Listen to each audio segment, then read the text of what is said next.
For the last couple years, there's been an underlying murmur. I don't want to call it a rumor, but a murmur of another ammo shortage. And I've talked about that a bit, but the aspect I was worried about was the military aspect, all the ammo going to Ukraine. How are we going to dig our way out of that thing? And the U.S. Army did a great job digging themselves out. And since then, there's still this underlying murmur of an ammo shortage. And I believe there's so many variables involved in that point towards no. And a lot of that revolves around two major factors. Number one, a rush on ammo. If there's a citizen-wide, nationwide rush on ammo, we could be in trouble. There's just a big, like all of a sudden, kind of like we saw at the beginning of 2020, where all of a sudden just everybody in America went out and bought a bunch of ammo.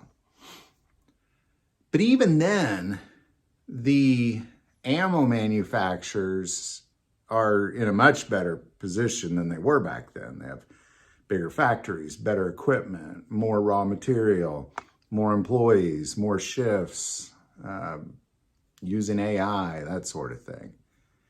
But the other aspect of it is really primers, because you can only make a bullet assuming you have a primer. So it doesn't matter how great your equipment is and how much raw material you have for the rest of the bullet.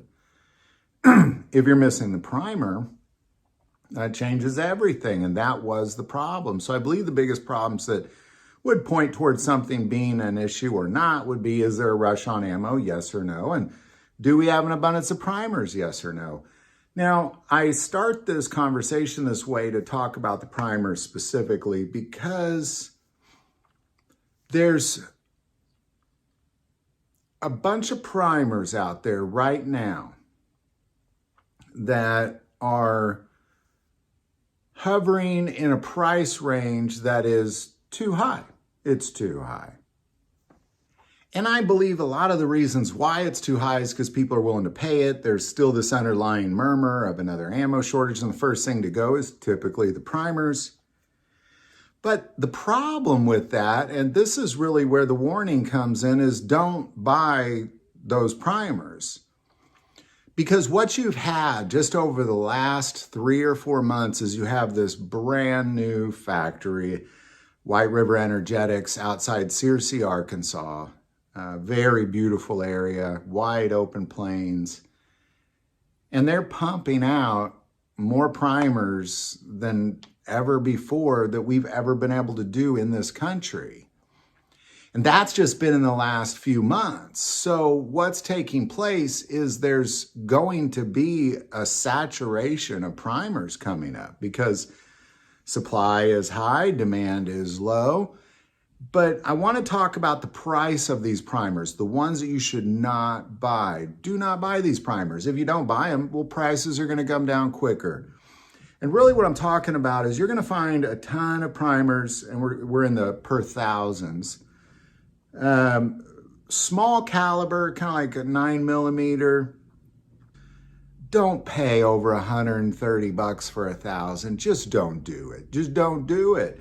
And most of them are really in the $130 to $150 for 1,000 of these small primers. And that's way too much money. What you should be paying, and you will be paying when the market is saturated in the very near future, well, as it's really becoming saturated now, what you should be paying is about $100 to $110 for 1,000 of the small arms. And even then, you could probably get it under 100, but no more than 110. Now, when it comes to bigger bullets, like your rifle cartridges, your 30 caliber cartridges, don't pay, what most people are asking is around $140 to $170 for 1,000 of these. Don't pay that. Don't pay that. And if you're buying 500, just cut that price in half. Don't pay that. What you should be paying is about $110 to $120 at the most for 1,000 of the bigger bullet primers.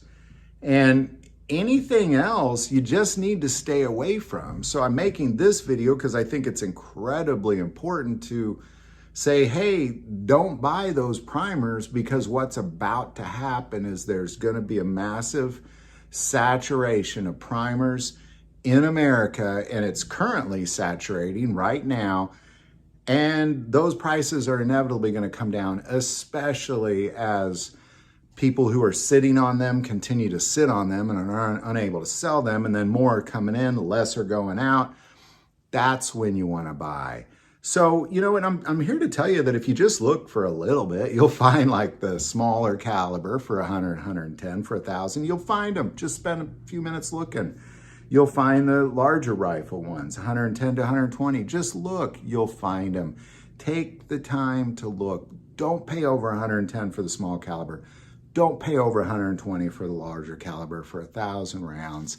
Definitely don't be in the 150 for 1,000 of the small caliber, 170 for the larger caliber, because you're just encouraging what it is that's going to continue until we decide to make that change.